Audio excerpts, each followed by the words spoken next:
Hi everyone, and welcome to today's webinar. My name is Claire Baxter.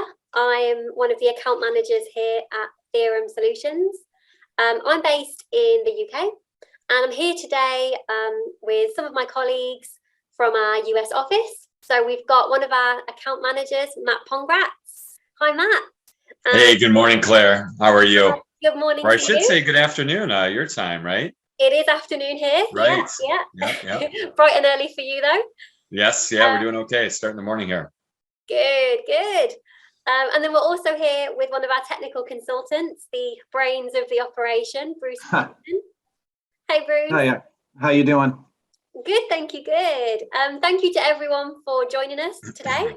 The topic for today's webinar is really a discussion around the reasons that customers are using 3D PDF and the advantages and benefits that we found, that our customers have found. So just a brief outline for those who aren't as familiar. 3D PDFs are really rich, interactive PDF documents that also contain native 3D CAD data. So that could be CATIA V5, JT, NX, Creo, or 3D Experience.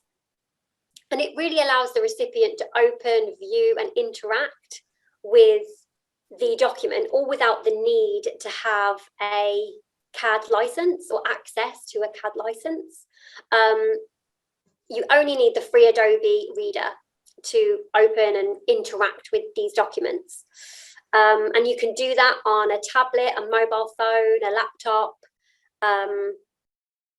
So it really is a quick and easy way to view data, and it's a real sort of lightweight format. So, Matt, Bruce, from your experience, what have you found to be the main reasons that your customers want to start using 3D PDF? Well, Claire, that's a good question, and I think you kind of covered it for the most part, and really nailed, hit the nail on the head with what you were saying. With just, its various array of functionality as well as its ease of use. I mean, for example, everybody, I should say most customers that we work with are obviously designing something in CAD, right? So whether it be Siemens NX, whether it be PTC Creo, whether it be V5. So what this tool, what I love about it is it allows you to take that CAD data that you're already using, really leverage that CAD data and share it downstream in a very lightweight format. Where in the past, instead of having to go out and purchase additional seats of CAD, or maybe even have to go out and purchase an expensive viewer, now you can share that data downstream in 3D content in a 3D enriched template. And like you said, as long as you've got Adobe Reader on your computer, whether you're inside the organization, whether you're outside the organization, you can now view, consume, and even mark up that data in 3D content. So it's a really powerful tool. It is, and not just internally. You can share it externally with supply chain and all of those in a sort of, for those in a multi-CAD environment using different CAD systems. You're not having to purchase and get trained up on new CAD systems to be able to view and mark up the CAD data. And another thing that we really like about it, in fact, Bruce and I just had a call the other day with a customer where they actually had purchased our on-demand version, which we'll look into a little bit during the demonstration portion. And they were looking to actually integrate that 3D PDF publisher with a PDM system. So they were taking that product data management and they wanted to, integrate the tool and kind of piggyback off of that. And so that was really nice too. Bruce, maybe you could tell a little bit about how you help the customer, since you're the technical guy, and how you were able to really assist them with the integration of the tool with their PDM system. Yeah, so basically what I did is I taught them how to run a command line translation. So with that, using Dispatcher, you use custom scripting with that command line translation to have it run automatically within your PLM system. Amazing. And that's such a great tool to have the ability to integrate with your PLM system, whether you're using Windchill, Enovia, Teamcenter, whatever it may be. Absolutely. And the nice thing about the tool too is it's got a lot of security features. Obviously we work with a lot of customers that work in automotive or they're in the aerospace realm. And so the security features that surround the data, sometimes when you're dealing with sensitive data that you don't really want people seeing all the time, when you've got projects you're working on that are a little bit more for your eyes only and sensitive. Some of those security features really are really come in handy with the tool, and you probably see the same thing as well, don't you, Claire? Absolutely, yeah. I mean, what's great about PDF is you can have passwords, time bombs, watermarks, and you can't do that if you're usually just sending data as native data. That option isn't there, but with 3D PDF you get that added layer of security. So true. Otherwise you just don't have. And that, as you say, for anyone who has particularly sensitive information, which is most companies that I tend to work with, they want to keep everything they're doing under wraps. It's all highly confidential. It just gives you that peace of mind that when you are sharing data, it can't be utilized in any way by anybody who isn't meant to be seeing it. It's extremely valuable. Yeah. Another thing that I find, a lot of our customers like to not only send the data downstream, but there's times when you want to attach additional data. We find that the technical data package portion of the tool is very valuable for customers. A lot of times you might want to attach an Excel spreadsheet. You might want to attach maybe another CAD file. You might want to even attach a Word document with some instructions or some sort of notes that you're attaching with the 3D enriched template. What's great about this tool is that we do have a TDP or technical data package where you can attach those additional files and share that downstream along with the 3D enriched template, which I think is great. And we've got a lot of customers that don't know initially going in when they're kind of exploring this as a potential technology to aid them with collaboration and aid them with data sharing. And we find that we have a lot of customers that really use that and really find that to be a valuable tool as well. I'm sure you do as well. Over in the UK, have customers that utilize the TDP and find that to be a nice, a nice little functionality with the software. Absolutely, yeah, that's a big one here. Yeah.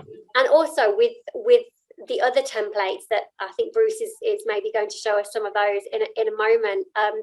We found a lot of our clients, they really do make the most of the templates that are available. You can put your data into work instruction, docu-type documents, requests for quotations, bill of materials. I think that's one Bruce will show us. All of the different template options are really popular. And it just shows the broad spectrum of ways that 3D PDF can be used for various different things in different departments for different purposes, and how you can really enrich the data. It's so true, because you can use it beyond just that little bubble of engineering. You can use it in marketing. You could use it for purchasing. You could use it for RFQs. It's a very versatile software that can be used in so many different departments and for so many different facets of those departments, which is nice too. Absolutely. And I mean, even when you do use it for engineering, once you have that template, you can take that data and you can really manipulate it. You can cross-section it. You can do a 2D view. You can make it clear if you want to, kind of separate it and explode the assembly if you want to look at different parts within the assembly. I don't want to go on too much about it because I know that Bruce is kind of going to run through the demonstration portion when we get to it. But once you have that template in front of you, there's so much more that you can do with it, except beyond just looking at the data. You can really manipulate it in many different facets. Absolutely. Yeah. And I mean, even on a basic level as well, sort of we find here, I'm sure you guys do as well, just this desire to go sort of paperless, to move away from 2D drawings. Huge motivation. That's where 3D PDF really comes into its own. And with the batch capability that you get as well, being able to process data in batch mode, that's such a great time-saving tool. If you have a larger volume of data to be processed, you can set that up to run overnight, over a weekend, come back to it, and you have all of your data there. It's a great cost-saving, time-saving tool.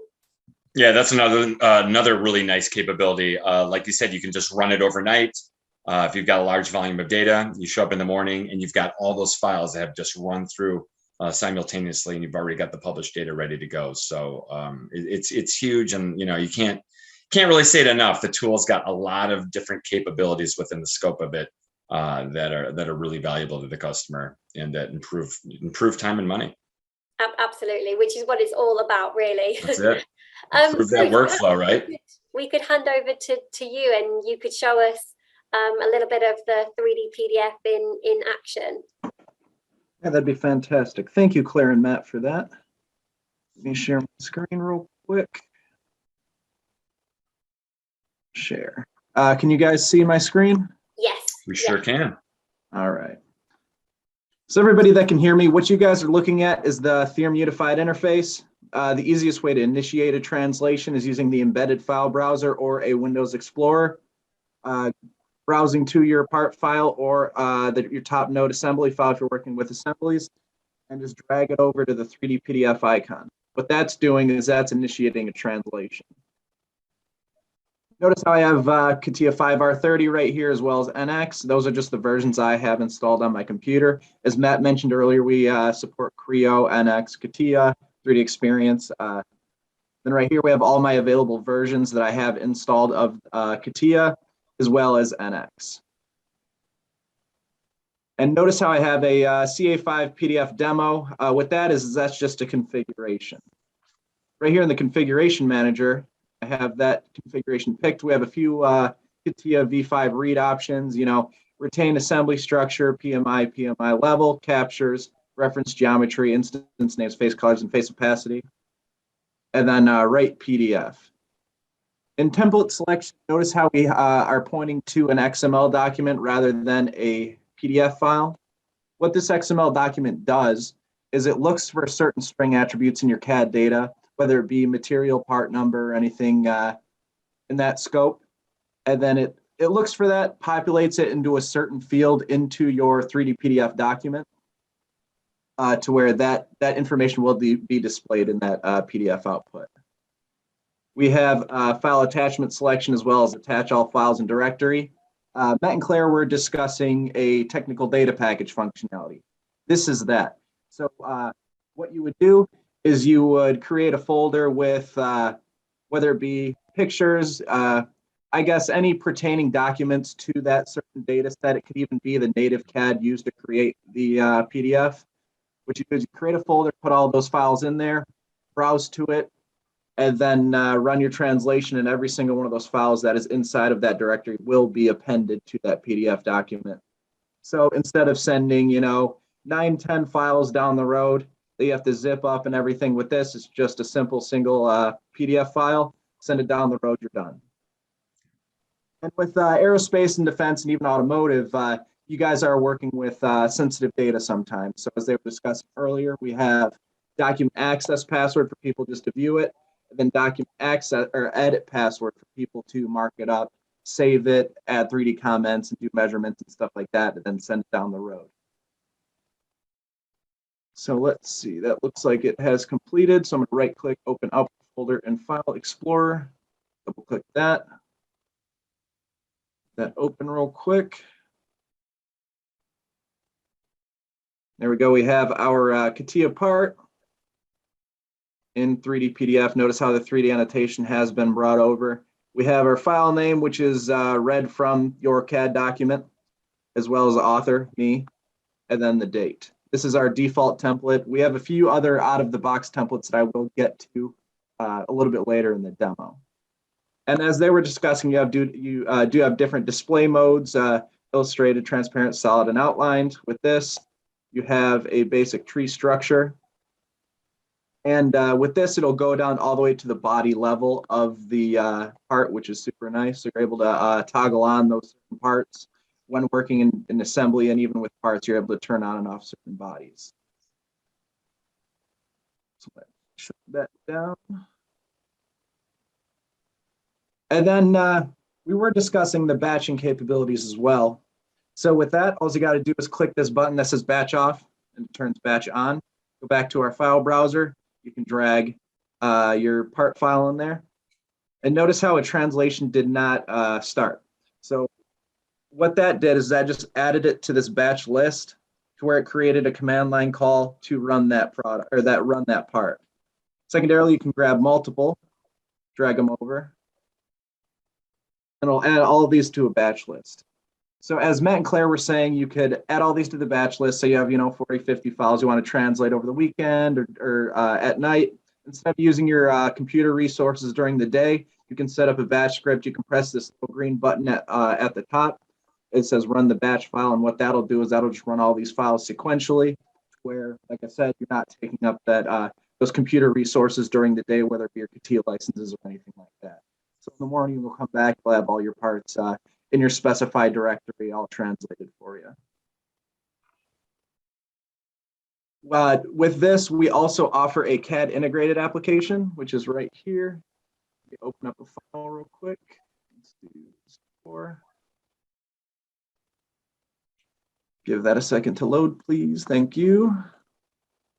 All right, with this, we have embedded theorem options. So we got a tools options, and then it's infrastructure theorem.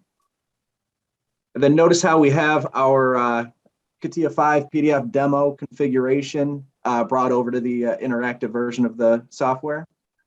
That's because both of these products look at the same configuration folder, which is super nice. You only have to create one configuration. Not only that, with the interactive product, you do have a configuration manager that you can launch directly from your interactive CAD session. And what that is that's just a basic stripped down version of the UI with all of your read and write options that you'd have access to on demand. Kill that. And then if you want to process a translation interactively, what you would do is you'd open up your file, set your options, do a file, save as, and then save as type, and then PDF. And then whatever configuration you used, whatever read and write options you set will be honored in this translation. With that, the interactive is pretty straightforward. That's about it for that one. And with that being said, I think I'm going to move on to some of our out-of-the-box 3D PDF templates.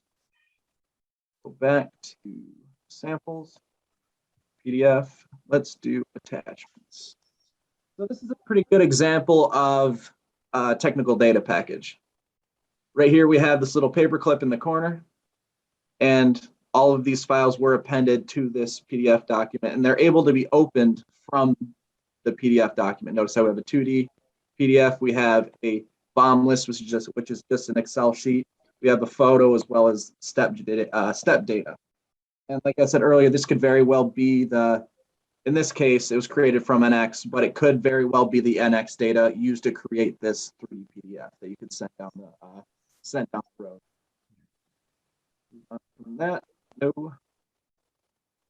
Let's do publish blank. And if you don't want anything fancy, no names or anything that you just want a viewable, we have a publish blank document, which is just a PRC object plopped in the center of the blank page. It's loading. I'm gonna let that do its thing. Perfect. And we do have all the Adobe functionality. You're able to set your views, you're able to measure, you're able to check out your tree structure and everything like that, just without anything else on the screen. The next one, let's do publish viewer this time.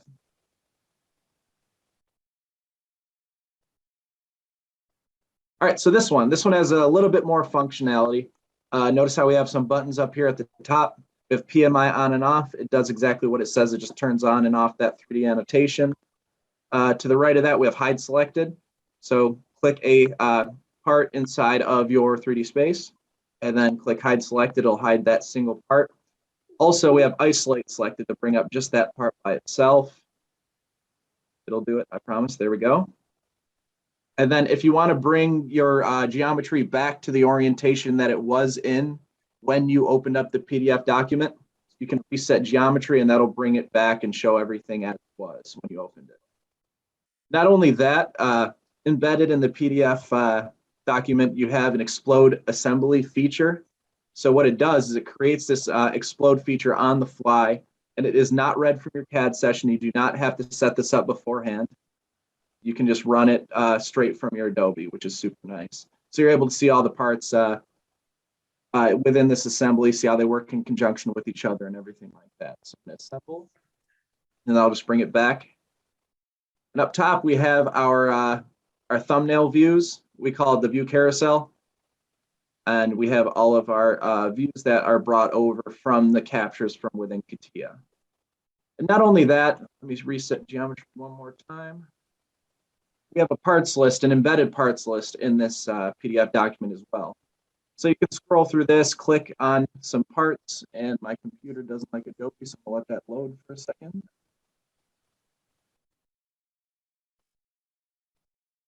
There we go.